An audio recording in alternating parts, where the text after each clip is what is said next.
Bonjour.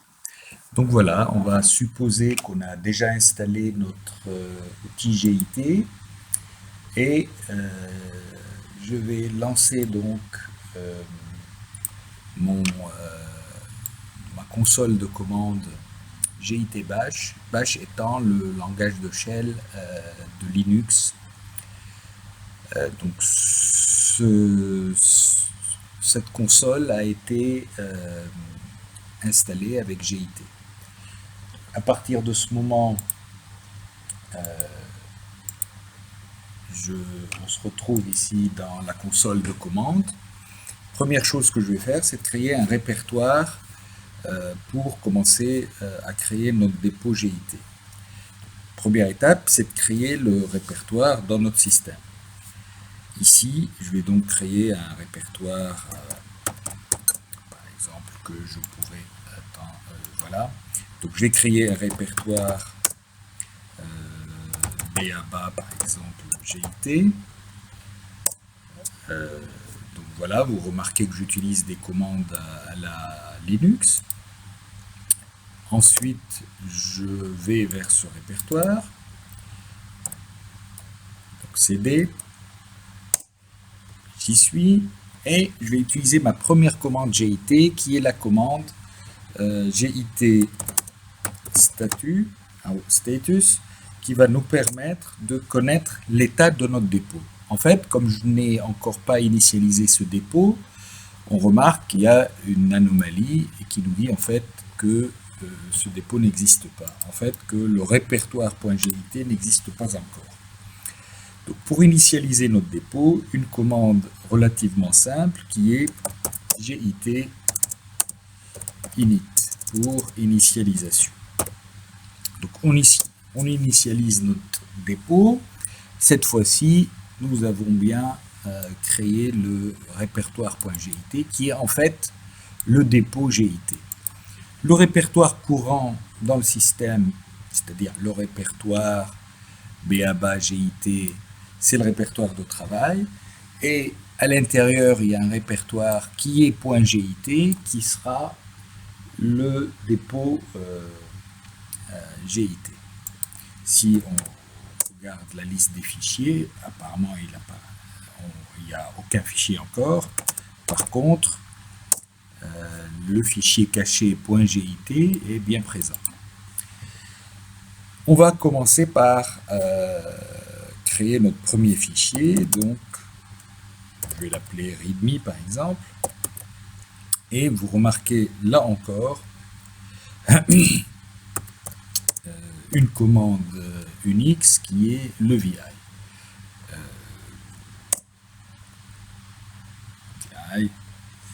Mon premier fichier.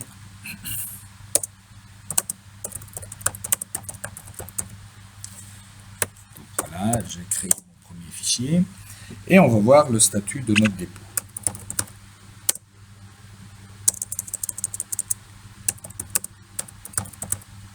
Voilà. Qu'est-ce qu'on voit cette fois-ci? Il nous dit qu'il y a un fichier non suivi qui est readme. Donc c'est normal. Readme n'existait dans aucune de nos précédentes versions et je viens de le créer. Donc, il faut commencer par dire au dépôt GIT qu'on souhaite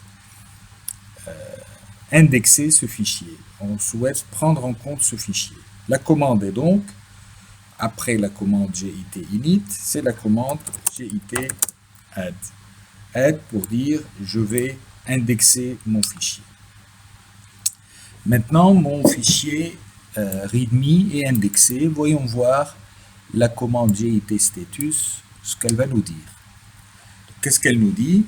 Cette fois-ci, notre fichier readme est bien indexé et il est nouveau. C'est donc le fichier readme est dans l'état nouveau fichier. Il est indexé, mais il n'appartient pas encore à une version.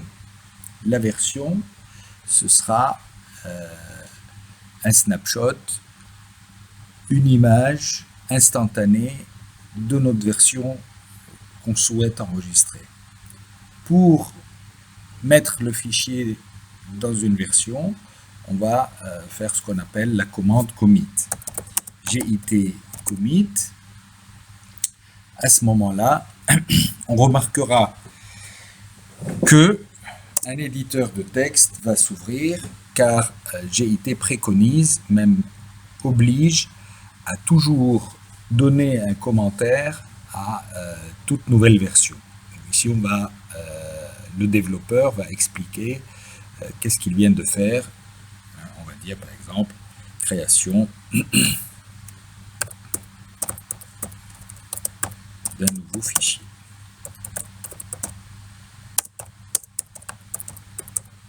Donc ça, c'est mon commentaire ici. La création du nouveau fichier, c'est le commentaire qui sera présent avec le commit. Les autres lignes qui sont là, qui commencent par un dièse, n'apparaîtront pas dans le message du commit. Si je souhaite rajouter cette ligne, par exemple, qu'elle apparaisse dans le message du commit, il suffit de supprimer le dièse. C'est ce que je viens de faire. Donc, je quitte l'édition du commentaire et cette fois-ci, un commit a eu lieu. Si je refais le statut, on remarque que notre dépôt est propre. Que veut dire un dépôt est propre? C'est-à-dire tous les fichiers appartiennent à la version courante. Aucun fichier n'est ni nouveau ni modifié. Comment on peut connaître par contre l'ensemble des fichiers ou bien quelles sont les versions existantes dans notre dépôt? C'est la commande git log. Donc, git log nous permet de connaître l'ensemble des versions de notre dépôt. Pour l'instant, il n'y en a qu'une qui est le commit. On remarque qu'un commit possède un identifiant et le commit a été fait par le développeur Pascal Windis-Fares à une date précise avec un message qui a été le message que j'ai réalisé au moment du commit. Maintenant, nous allons voir qu'est-ce qui se passe quand je vais modifier un fichier. Donc, mon fichier README qui existe déjà dans une de mes versions, je vais l'éditer et ajouter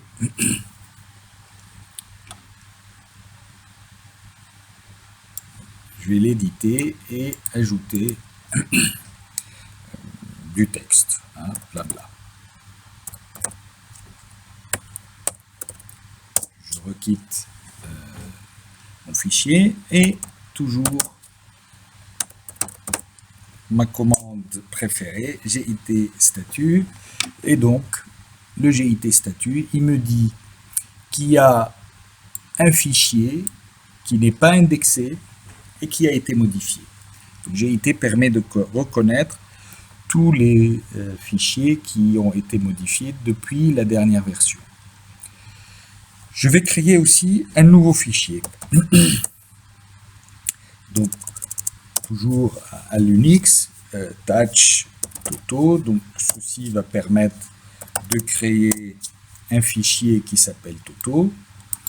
Et je vais regarder le statut. Et ici, on voit qu'il y a deux fichiers non indexés. Un qui a été modifié, l'autre qui est encore nouveau. Je vais rajouter mes deux fichiers, les indexés, toto et readme. Donc maintenant, mes deux fichiers sont indexés. Donc les états d'un fichier possible sont non indexés, non pris en compte, c'est-à-dire ils appartiennent à aucun commit. Non indexés, ils sont dans un commit, mais pas encore marqués pour être pris en compte. Ici, je les ai ajoutés. Donc, si je refais statuts. Donc, cette fois-ci, ils appartiennent bien à l'indexation et on le reconnaît à ce message qui dit qu'il y a des changements qui pourraient être committés et avec l'information qui dit que README a été modifié et que Toto est nouveau. Que se passe-t-il avant de committer si, par exemple, je modifie le fichier README encore une fois? Je vais le faire. README. J'ajoute encore une ligne, par exemple, etc. Et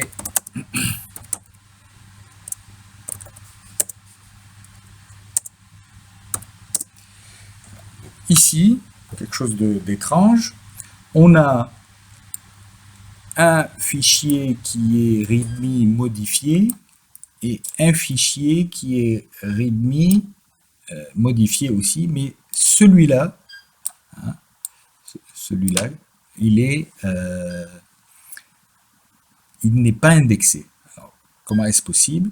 En fait, au moment où vous avez fait git add, le fichier a été indexé. On n'a pas fait de commit, mais il est indexé dans cet état. README a continué à évoluer. Donc, une partie du fichier README n'a pas été indexée. Donc, si à ce moment-là, je fais git commit,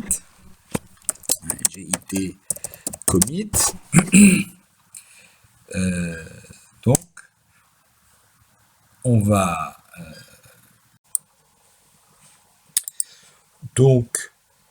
j'ai réalisé le commit en y ayant ajouté le commentaire. On va vérifier que le commit est bien enregistré. Donc, on remarque ici qu'il y a un nouveau commit avec un nouvel identifiant et le message associé à ce commit. Donc, nous avions ici, je rappelle, l'état avant le commit dans mon message où j'avais un README qui était modifié et en attente de commit, c'est-à-dire qui était indexé, et une deuxième modification de README qui a été faite après l'indexation, c'est-à-dire après le git add.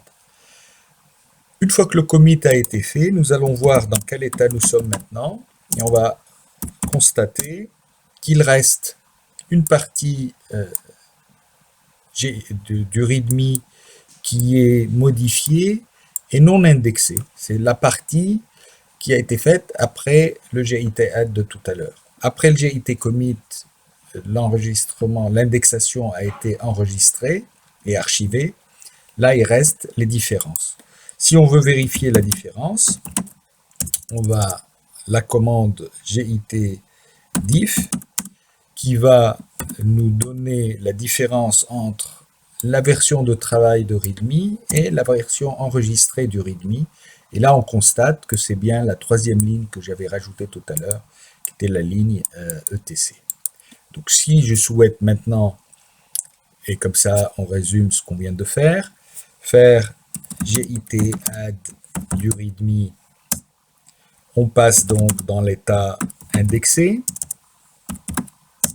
D'accord, cette fois-ci, une petite erreur de frappe. Donc, cette fois-ci, on est dans l'état indexé. D'accord, ici c'est en vert et le message c'est en attente de commit. GIT. Jusqu'à maintenant, je faisais des commits sans mettre de paramètres et ceci nous obligeait GIT nous obligeait à éditer les commentaires dans un éditeur de texte. Quand le commentaire est court, on pourrait le mettre ici comme paramètre du GIT commit. Et à ce moment-là, on a le paramètre -m et une petite chaîne de caractères archive et commit de README, par exemple. Donc si cette fois-ci je fais l'état final, et là, on est dans un état propre. Je rappelle, l'état propre, c'est l'état du répertoire de travail qui est propre, et nous possédons jusqu'à maintenant donc 3 versions archivées. Donc, chacune d'elles est référencée par un identifiant. Voilà pour la première partie du cycle de vie. Nous verrons dans des prochains tutoriels comment naviguer d'une version à une autre, comment leur donner des noms, etc. Donc, à très bientôt.